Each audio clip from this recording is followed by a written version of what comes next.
What's up, guys? Welcome to another episode of the TMossBoss Show. If it sounds like my voice is kind of moving around a little bit, it's because I'm getting my charger for my laptop. But no, so I did say it was like a while ago I wanted to start doing videos, and I'm most likely going to end up doing video versions of these episodes to pretty much, keep my word and things and not break any promises with myself. I don't think it was overall a promise, but overall, like, say what I was gonna do, all right? But, anyways, so fighting racism. Yeah, this is something that I've been wanting to do. Like, I've dealt with my fair share of racism in the world, but there's people out there that've dealt with far more worse. Like, the only thing that I can say that I've been called the N word. That's it. Like, I can't. As soon as I plug up this charger, bro, then it's like it wants to start, my laptop wants to start being loud. I don't understand that. But, anyways, so yeah, I've been wanting to work on something like this for a while. I know I've, like I said, dealt my fair share of racism, like face to face, like getting called the N word, getting called the N word on the internet, having some of the most craziest things being said to me on the internet. And it's one of those things where I'm like, I don't let it get to me. When it comes to racism, I had thick skin. So overall, I think, what this episode is gonna be half of, like, half of it's gonna be me motivating you guys, like, for those that do deal with it, or if you've never dealt with it, what should you do when dealing with it? And then also just, talking on the George Floyd situation. But anyways, so, but like overall, like, for those that have never dealt with it, then thank God, you haven't. But it's one of those things where it's like, be prepared. Make it in your mind to when you deal with racism for the first time, make it seem like that it's like this is normal. And that's the sad thing about it. It's like it shouldn't be a normal thing. Like, those that come across you should always show you nothing but respect. But if there's ever a time where somebody wants to attack you physically or verbally over the color of your skin, defend yourself, of course, if it's physical. But if they're just like verbally attacking you, that person, they're just crazy. That's just one thing about them, is that they're crazy. And to talk on my experience when I had dealt with racism for the first time, it was a neighbor in my, like a person that lived down the street from me. And the reason why she called me the N word, because it was like my friends. So I don't know, maybe she, but I'm like, I'm not trying to really give her the benefit of the doubt. It's like, if there's people yelling and screaming outside, that's up to them people. You just got to stay in your house and mind your own business. If you felt like your life was in danger or whatever, it's all like, just protect yourself. Go into the closet and hide or something. But it's like, wasn't even doing anything to her. We wasn't even in front of her house arguing. We were like on the other side of the street. Like, well, it was my friend and his cousin that was arguing. So I'm guessing maybe she heard the yelling, and then that's when she decided to look outside, and eventually. But no, it wasn't even for that. It wasn't even for that. So I think she already had to been looking outside. But I was getting ready to pet another neighbor's dog. Somebody that it wasn't even. The dog didn't even belong to her. Wasn't in her yard. None of that. It was a dog that I had seen time after time after time. Would always pet them, and. Yeah, the lady, she overall, like, had said, like, you better not touch that dog, you dumb N-word. And I'm like, fam, who is you? So yeah, one thing led to another. We were arguing. Then she started taking pictures of me and my friend standing in front of her house yelling at her, like that was gonna really do something. She was forever like taking pictures of us too. Even after this incident, she will always like be taking pictures of us. Even we were walking home from school on the other side, not even fooling with her and stuff. But it was like her go-to things. Like, I hung out with like a lot of Asian people. And it was like kids I would walk home with. Like, I would walk home, I think it maybe was up until middle school. That's when I started like that's when I had walked home. Was it middle school? I don't even think it was middle school. I think it was high school when I started. I think that was like the actual first time that I was walking home with like, one black friend. It was like me, and he was like half black. So me, I was like the only full black friend out the whole group. But always, every time, she always would like just say some old racist things derogatory towards black people. I'm like, something wrong with you. But Anyways, but no, I remember when she was taking pictures of us. That's what I did. And a lot of people, they always, they always, get, well, they don't get on me about it, but they laugh about it. But I pulled my pants down, showed my butt, and then said, if you want to take a picture of something, take a picture of this. And yeah, overall, she seen my butt that day.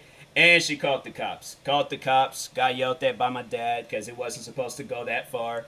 But yeah, it was one of those things where I'm like, those. But my other than that, it was all like. Besides, I think it was like besides that, the cops getting called. Yeah, there was everybody that I told that to was always like mad about it because I told at the time being I was only 11 years old. It wasn't like this is something that happened like a few months ago or while I was over the age of 18. Like this happened like over 10 years ago. Like I was like I think it was like maybe 12, 13, yeah, 13 years ago.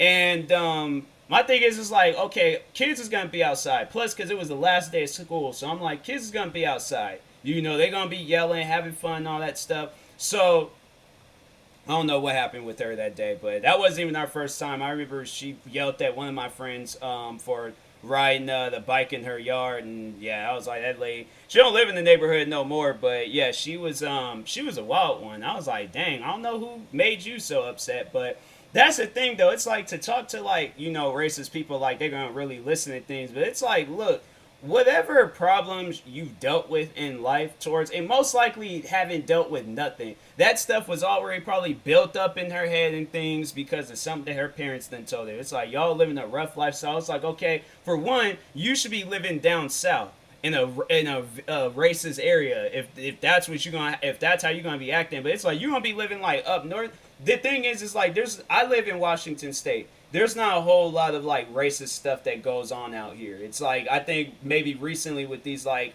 Asian attacks, but other than that, it's like you occasionally, it's like every blue moon when you'll hear some like racist derogatory stuff go down. So it's like my thing is like I feel like with Washington State, there's not really like because it's a pretty like there's a lot of like just different races out here. You'll see a lot of black people, you'll see a lot of white people, you'll see a lot of whoever. It's a lot of races out here and stuff. So yeah, it's like you if you offend one person, you're gonna be offending a lot of people. Because I mean, if we're gonna talk on the George Floyd stuff right now, look back at those riots and just overall look at how diverse those protesters were. Well, like I mean, well, yeah, just overall like the riots and just seeing all the different people that was interacting in that, but just overall like just seeing all of the different like races out there. I was like, man, it was something that shocked me because I was like, this is wild, this is crazy. But it was cool though because it was like it's cool to see people like be there for black people and stuff. That's like at the end of the day, that's all we ask for is for people to be there for us. So it's like we ain't asking for like gold carpet and things. Like we just out here asking for people to just start caring about our lives. That's it. Just like how you will want somebody to care about a person that's important in your life, and that's talking to racist people. But it's like that's the thing I just don't understand. Is you guys got that like all built up in your head, like, oh, black people are the scum of the earth, black people this, black people that. Done nothing to you. Like whatever was taught to you as a kid, even then there was probably not one black person that would bother you. Because for one, it's like that old lady was like probably 70, 80 years old maybe. So if we go all the way back to like when back to when she was a kid, when racism was like really going crazy and things, you really think any black people was doing things to her?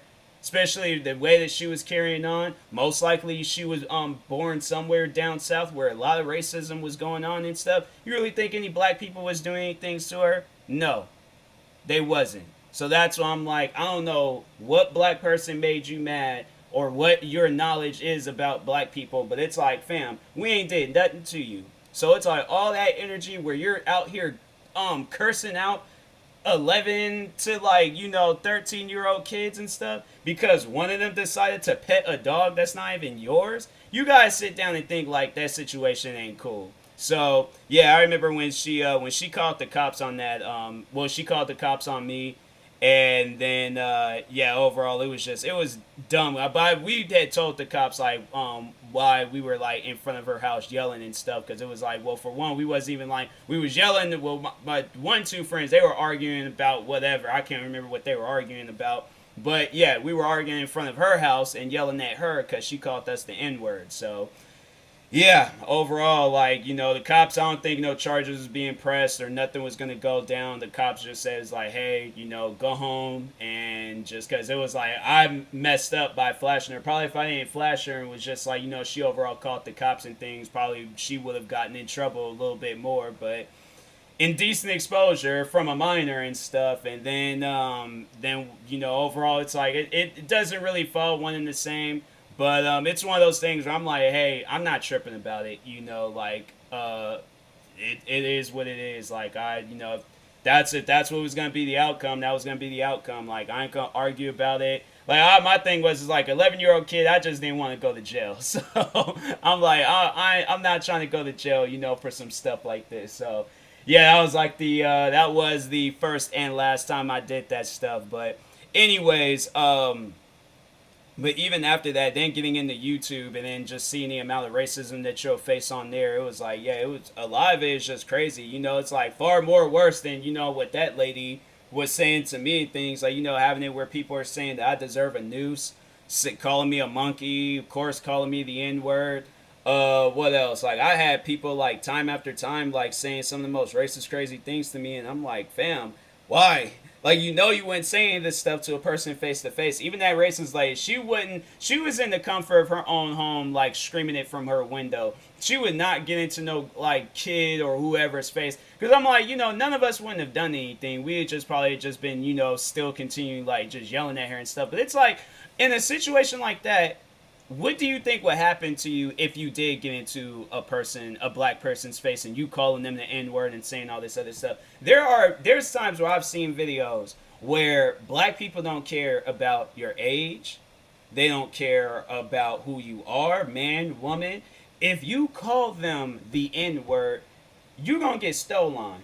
Like, a black person, to put it into simpler terms, an altercation that will most likely go into that black person's favor will happen upon these. So it's one of those things where it's like, you knowing that you ain't gonna say it to their face, why would you say it online? Why would you say it from a window? Why would you say it driving by or whatever?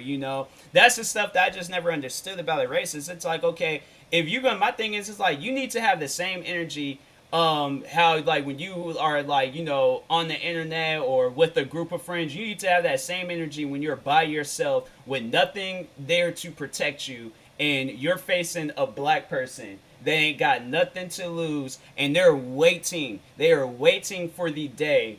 They're waiting for the day when you cross them saying some crazy stuff. All right, it was just something I just never really understood about racism. But I grew up, like, I read a lot of books about racism.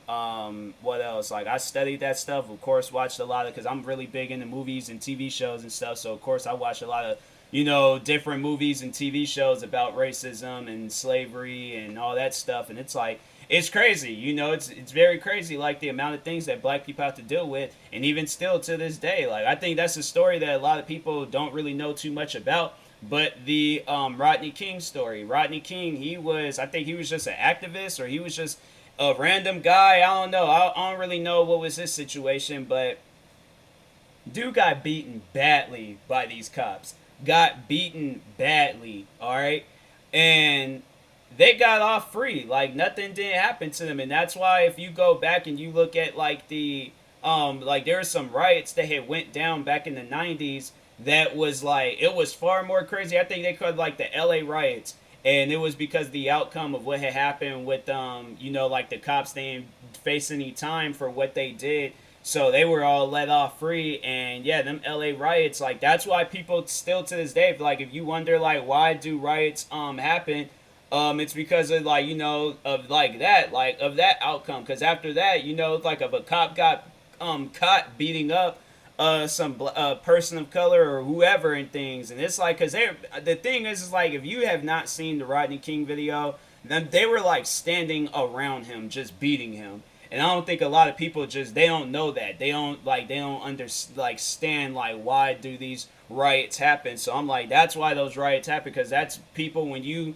hear the situation of Breonna Taylor getting shot and killed, when you hear the situation of George Floyd, or this 13-year-old kid, or Dante Wright, or all these different people getting wrongfully killed, like it brings some people back to that time where it's like, okay, they know justice is going to be served, they know ain't nothing going to happen because there's systems out there that's just messed up overall. So it's crazy. But anyways, but no, to talk on the George Floyd situation real quick, I really don't like how they're overall like they're dogging this man after death, making it seem like that, oh, he had like a massive drug problem. It's like, look, there's people out there that's going to be on drugs. They're saying that he died because he had a meth overdose. Now they're saying that he died because he had health conditions. And now they're trying to say that he died because of the fumes of the exhaust, pipe of the car that he was, or the police car that he was by, that killed him.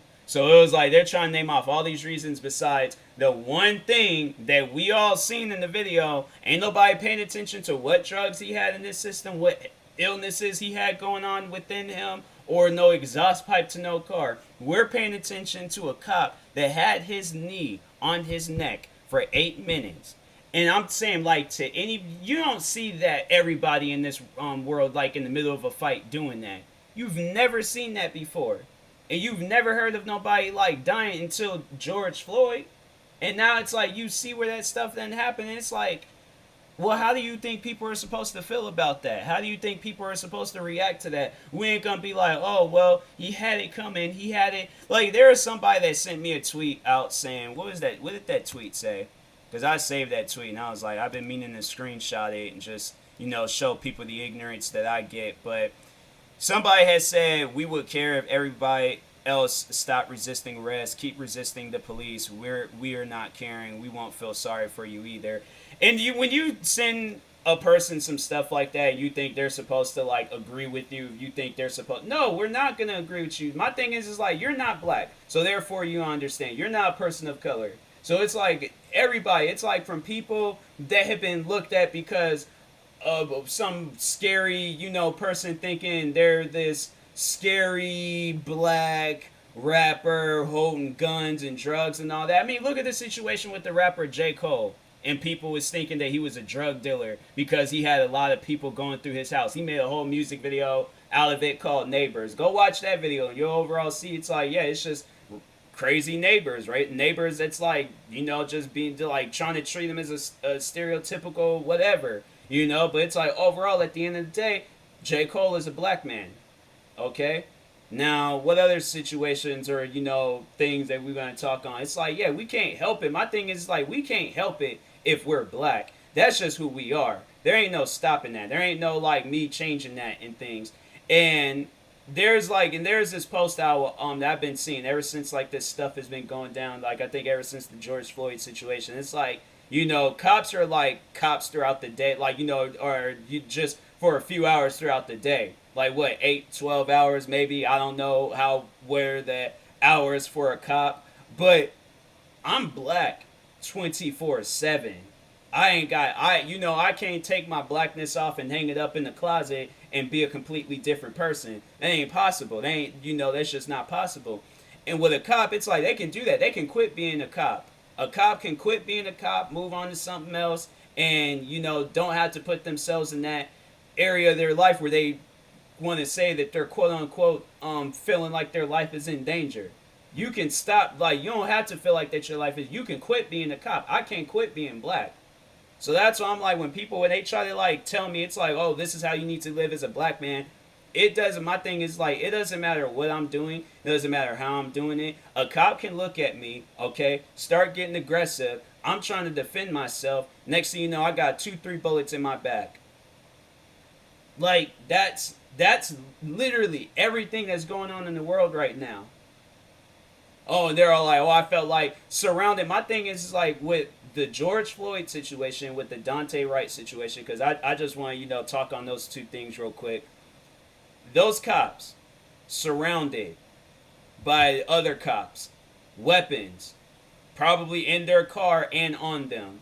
My thing is that there was, with George Floyd, there was multiple cops there. So you mean to tell me that those cops couldn't have, like, restrained him in a different way? There were so many other different ways that they could have restrained him. Yet, the one cop decided he's gonna put his knee on his neck and suffocate him. And then with the Dante Wright situation, you guys could have very well pulled him out of the car, held him on the ground, did something, not overall like put your knee on his neck, but you guys could have, like, my thing is like there's so many different ways to de-escalate a situation. You're a cop. You got the upper hand. You got the advantage. I'm just a random pedestrian. I don't have no advantages. Okay, I don't have no weapons. I don't have nobody there to defend me, because if somebody tries to, then they're gonna get shot and killed. So nobody else can't defend me. But you guys, you can have pedestrians come in and help you guys. Me, on the other hand, I can't do that.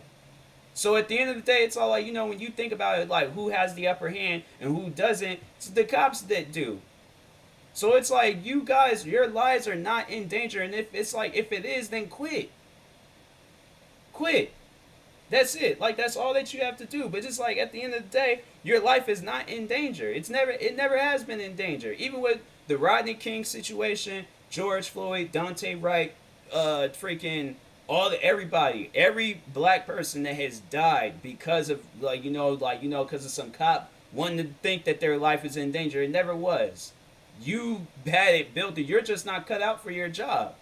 That's how it is. You're just not cut out for it. If so, then prove it. Next time you deal with some crap, de-escalate it. Don't kill nobody. Don't, put somebody in a situation, pepper spray them 4 or 5 times, or however many times they pepper sprayed that military sergeant, or lieutenant. I think he was a lieutenant. But either way, it's like that military dude, de-escalate it. It's like, solve it, But it's like, man, it's like stuff like that. It's crazy, but. Anyways, I'm gonna do more episodes of me, doing this whole fighting racism stuff. I know it's not gonna, do a whole lot, but overall, just, motivate some minds out there. But other than that, talk to you guys later. Thank you guys for watching and or listening, and peace.